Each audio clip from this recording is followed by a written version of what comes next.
அனைவருக்கும் வணக்கம். நான் உங்கள் பிரியங்கா விஜய். நினைவெல்லாம் நீதானே. அத்தியாயம் 6. குளித்துவிட்டு வந்து மீண்டும் அந்த குருவியை பார்த்து கொண்டே சிறிது நேரம் நின்றிருந்தான் வாஞ்சிநாதன். அதன் பிறகு விரைவாக எல்லா வேலைகளையும் முடித்தவன் சாப்பிட அமர்ந்தான். சூடாக இட்லியும் வெண்பொங்கலும் வடைக்கறி சாம்பார் செய்திருந்தாள் சுந்தரி. சாப்பிட்டு கொண்டே தந்தையிடம் பேசினான் வாஞ்சி.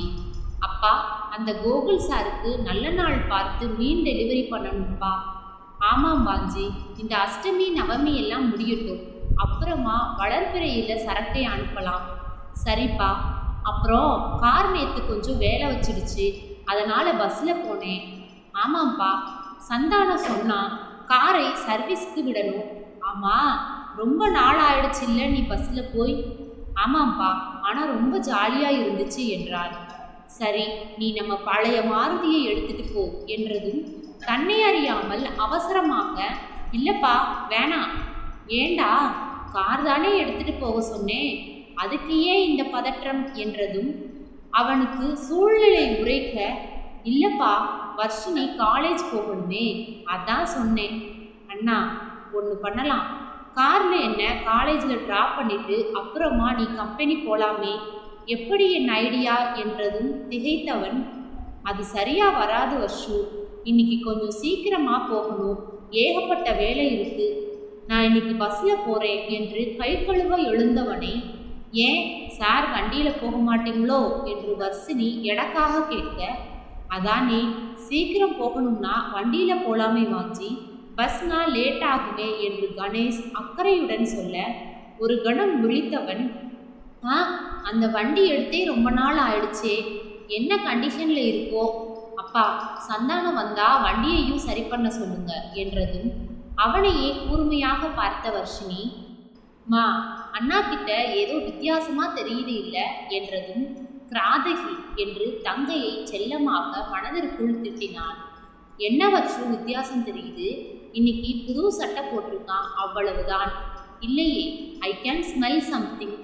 ஆமாம் வர்ஷு, இன்னைக்கு காலையில் காஃபி கொடுக்க போனப்ப குருவிக்கு குட் மார்னிங் சொல்லிக்கிட்டு இருந்தான் தெரியுமா என்று சுந்தரியும் தன் பங்குக்கு சொல்லவும், எப்பா சாமி ஆளை விடுங்க என்று அவன் வாசலுக்கு நழுவும் போதே, நீங்கள் எல்லாரும் இன்னைக்கு தான் கவனிக்கிறீங்க, ஆனால் நேற்று சாயந்தரமே தலைவர் ஷூவை கூட கலட்டாமல் வீட்டுக்குள்ளே வந்தான் தெரியுமா என்று சொல்லிவிட்டு கணேஷ் சிரிக்கவும், ஆஹா குடும்பமே ஒன்றா கூடிக்கிட்டு கலாய்க்கிறாங்களே என்று வடிவேலு பாணியில் சொல்லிவிட்டு நேரே பேருந்து நிறுத்தம் வந்து பஸ் பிடிச்சு கீர்த்தனா ஏறும் பேருந்து நிறுத்தத்தில் இறங்கி அவளுக்காக காத்திருந்தாள். சிறிது நேரத்தில் எல்லாம் ஓட்டமும் நடையுமாக அவள் பேருந்து நிறுத்தத்திற்கு வர அவளின் அழகிய உருவத்தை கண்கள் என்ற புகைப்பட கருவி படம் பிடித்து உடனே இதய சுவற்றில் மாட்டிவிட்டது. இன்று கருப்பு நிறத்தில் ஆங்காங்கே தெளிக்கப்பட்டு இருந்த சிறு மஞ்சள் பூக்கள் கொண்ட பூனம் புடவை அணிந்திருந்தாள். தோதான கருப்பு ரவிக்கை அவளின் சந்தன நிறத்தை எடுப்பாக காட்டியது. அவன் மனதில் பாடல் வரிகள் பொருத்தமாக ஓடியது. தங்கத்தில் முகம் எடுத்து சந்தனத்தில் உடல் எடுத்து மங்கை என்று வந்திருக்கும் மலரோ. அவளின் கழுத்தில் மெல்லிய செயின் ஒன்றும் கைகளில் கண்ணாடி வளையல்களும் அணிந்திருந்தாள்.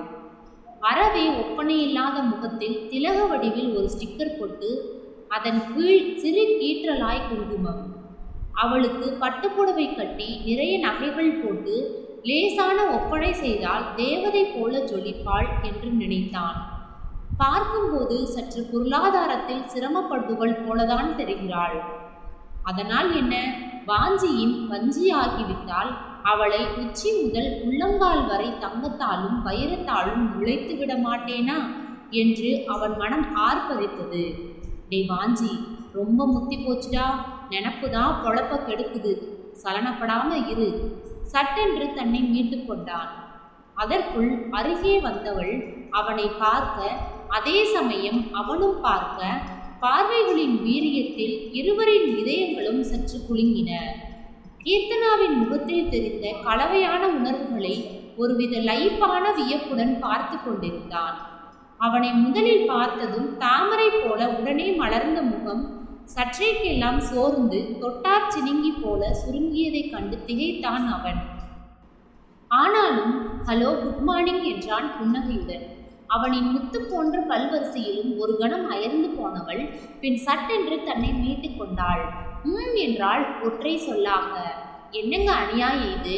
ஒரு குட் மார்னிங் சொன்னா குறைஞ்சா போயிடுவீங்க, சரியான சிக்கன சிகாமணியா இருப்பீங்க போல என்று சொன்னதும் சுள் என்று சீரலான வார்த்தைகள் அவளிடமிருந்து வெளிப்பட்டது. Mister, mind your words. ஏதோ நேற்று என் பர்ஸ் தவறி போச்சு, அதை எடுத்து கொடுத்தீங்க, பதிலுக்கு நானும் நன்றி சொல்லியாச்சு, அதோட மேட்டர் ஓவர். இப்படி பார்க்கும்போதெல்லாம் பல்லை இழிச்சுக்கிட்டு வந்தா எப்படி? அதுக்கான பெண் நான் இல்லை, புரிஞ்சதா? ஒரு கணம் முகம் சோர்ந்த போதும் மறுகணமே மந்தகாசமான புன்னகையுடன் புரிஞ்சது கீர்த்தனா. இப்பொழுது விழித்து நின்றது அவள். நாம் அவனிடம் கடுப்புடன் பேசுகிறோம், இவன் என்னவென்றால் சிரிக்கிறானே என்று குழம்பியவள் என்ன சார் புரிஞ்சது என்றவள் பிறகே சுதாரித்து, இது என்ன, என்னை பேர் சொல்லி கூப்பிடுறீங்க என்றாள் எரிச்சல் மாறாமல். பேர் வைக்கிறதே கூப்பிடத்தானே, கண்டவங்க என் பேரை சொல்லி கூப்பிடுறது எனக்கு பிடிக்காது. நான் கண்டவன்தான் கீர்த்தனா என்றான் அதே சிரிப்புடன். திட்டினா கூட சிரிக்கிற ஜென்மத்தை இப்பதான் பார்க்குறேன். கீர்த்தனா, நான் கண்டவன்தான், தேவதை போல ஒரு அழகான பெண்ணை கண்டவன். என்ன உளறல் பேச்சு இது என்றவள் வெளியே சீறினாலும் அவனின் ரசனையான பேச்சை உள்மனதில் ரசிக்கவே செய்தாள். கீர்த்தனா, ஒரு விஷயம் பேசணும், அதிக நேரம் எடுத்துக்க மாட்டேன் ப்ளீஸ் என்று நயமான குரலில் கேட்கவும் மனதில் சுறுசுறுவென்று கோபம் பொங்கியது. அவனை சற்றே ஒரு ஏளன பார்வை பார்த்து, நேற்று தான் பார்த்தீங்க, அதுக்குள்ள காதல் வசனம் பேச போறீங்களா? சாரி, உளர போறீங்களா? ச, அழகா ஒரு பொண்ணை பார்த்தா ஜொல்லு விடுறதே வேலையா போச்சு என்று எள்ளலாக சொல்லவும், இல்லையே என்றதும் ஒரு கணம் தடுமாறியவள் பின் சுதாரித்து, என்ன சார் இப்படி கழுத்தறுக்கிறீங்க, சீக்கிரம் சொல்லி தொலைங்க. வந்து நேற்று தான் உங்களை முதலா பார்த்தேன். உங்கள் முகராசி எனக்கு ரொம்ப நாளாக இழுபறியாக இருந்த ஒப்பந்தம் ஒன்று சுலபமாக சுமூகமாக முடிஞ்சது. அதை சொல்லலாம்னு வந்தா அதுக்குள்ள நீங்கள் என்றபடி அவன் முகத்தை பார்த்தவன் குழம்பி போனான். அந்த முகத்தில் தெரிவது என்ன? மிரட்சியா, கோபமா, தவிப்பா, வேதனையா என்று இனம் கண்டு கொள்ள முடியவில்லை அவனுக்கு. முகஸ்துதிக்கு மயங்காத மனிதர்கள் உண்டா? அதிலும் குறிப்பாக பெண்களுக்கு ஒரு சில பாராட்டுதலான வார்த்தை கூட சந்தோஷத்தை தருமே. ஆனால் இவளோ முகத்தை சுண்டைக்காய் போல வைத்திருக்கிறாளே, ஏன் என்று யோசித்து அடுத்த வார்த்தை பேசும் முன் ஆத்திரத்தில் அவள் குரல் வெடித்தது. இது என்ன சார் பைத்தியக்காரத்தனமான பேச்சு? என் முகராசியில் தான் உங்களுக்கு ஒப்பந்தம் ஓகே ஆச்சா? இதுவே அந்த ஒப்பந்தம் சரியாக வரலேனா மனசுக்குள்ள என்னை கரிச்சு கொட்டி இருப்பீங்க தானே? எல்லாரும் என்னை பேசுகிற மாதிரி என்றவள் சட்டென்று சுதாரித்து வாயை மூடிக்கொண்டாள். இப்பொழுது விழித்து நின்றது அவன். இந்த 21ஆம் நூற்றாண்டில் கூட முகராசி கைராசின்னு 10ஆம் பசலித்தனமா பேசுகிற ஆளை இப்போதான் பார்க்குறேன். உங்கள் முயற்சியால் கிடைச்ச வெற்றிக்கு என் முகராசி தான் காரணம்னு உளர்றது ஏதோ மொட்டைத்தலைக்கும் முழங்காலுக்கும் முடிச்சு போடுற மாதிரி இருக்கு. அவள் சொல்வது அவன் அறிவுக்கு சரியென்று பட்டாலும் அவனின் ஆழ்மனமோ அவளை பார்த்த ராசிதான் என்று அழுத்தமாக நம்பியது. ஆனால் அதை இப்பொழுது சொல்வது அவ்வளவு உசிதமாகப்படவில்லை. ஏற்கனவே அடிபட்ட வேங்கையாய் சீறுகிறாள். மெல்ல ஆறப்போடலாம் இந்த விஷயத்தை என்று நினைத்தவன் அவளை பார்த்து சிநேகமான புன்னகையுடன், கீர்த்தனா சொன்னா சரிதான் என்று சொல்லி பளீரென சிரிக்கவும் அவனின் கண்ணம் குளிர்ந்த சிரிப்பில் ஒரு கணம் அசந்து போனவள் மறுகணம் சுதாரித்து முகத்தை திருப்பிக் கொண்டாள். கீர்த்தனா, நாம நல்ல நண்பர்களா இருக்கலாமே. தேவையில்லை என்று பட்டென வந்த பதிலில் சற்று திகைத்தவன் பெண் சிரித்து விட்டான். ரொம்ப இழிக்காதீங்க, பெரிய ஹீரோன்னு நினப்பு. நான் அப்படி நினைக்கல, ஒருவேளை நீ அப்படி நினைக்கிறியோ என்னமோ என்றான் குறும்பு புன்னகையுடன். ஐயோ என்றிருந்தது கீர்த்தனாவிற்கு. ஒன்றும் பேசாமல் அமைதியாக இருந்தவளை பார்த்து, கீர்த்தனா, கடைசியா ஒரே ஒரு சந்தேகம், விவகாரமான பேச்செல்லாம் இல்லை, ப்ளீஸ் அதை மட்டும் கேட்கலாமா? என்ன என்பது போல அவள் பார்க்க அதையே சம்மதமாக எடுத்துக்கொண்டு, அழகான பொண்ணுன்னு சொன்னீங்களே, அது யாருங்க? எனக்கு தெரிஞ்சு கண்ணுக்கு எட்டிய தூரம் வரை அப்படி யாரும் இல்லையே எனவும் அர்த்தம் புரிந்து இதழோரம் ஒரு முறுவல் அரும்பியது. டே மச்சி, என்னடா தனியா பேசிக்கிட்டு இருக்க என்ற பரிச்சயமான குரலில் நிமிர்ந்தவன், ஹாய் ஜெயந்த், எங்கேடா இந்த பக்கம் என்று நண்பனின் தோளில் உற்சாகமாக தட்டவும், டே படவா, ஆனாலும் இவ்வளவு ஞாபக மறதி இருக்கக்கூடாது. என் வீடு இங்கேதானே இருக்கு. துரைக்கு என் வீடே மறந்து போச்சு போல என்றதும், டேய் ரொம்பதான் வாராதே, போன வாரம் கூட அம்மாவையும் தங்கச்சியையும் கோயிலில் பார்த்தேன். சொன்னாங்க. அப்புறம் என்ன மச்சி இங்கே நிற்கிற? கார் என்னாச்சு? அது சர்வீஸ்க்கு போயிருக்குடா.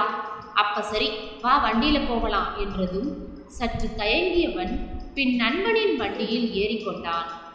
உட்கார்ந்ததும் கீர்த்தனாவை பார்த்தால் அவள் யாரோ வயதான பெண்மணி ஒருத்தியுடன் சுவாரஸ்யமாக பேசிக்கொண்டிருந்தாள். அவனை கவனியாதவள் போல பேசிக்கொண்டிருப்பதை கண்டதும் ஒரு பெருமூச்சுடன் அவளை பார்த்தபடி கண்ணிலும் கருத்திலும் அவளை நிறைத்து கொண்டான். மனதின் ஒரு மூலையில் ஏமாற்றம் கசிய சிறிது தூரம் சென்றதும் எதேச்சையாக கண்ணாடி வழியே பார்க்க அவனையே பார்த்து கொண்டிருந்தாள் கீர்த்தனா. அவன் சட்டென்று திரும்பி பார்க்க அவன் பார்ப்பது உணர்ந்து அவசரமாக வேறுபுறம் பார்வையை திருப்பிக் கொண்டாள் அவள். வானமே தன் வசமானது போல உணர்ந்தான் வாஞ்சிநாதன். தொடரும். இப்போதான் நம்ம சேனலை புதுசாக பார்க்குறீங்கன்னா சப்ஸ்கிரைப் பண்ணிக்கோங்க. அதே பற்றின கருத்துக்களை கமெண்ட் பாக்ஸில் தெரிவிக்கவும். நன்றி.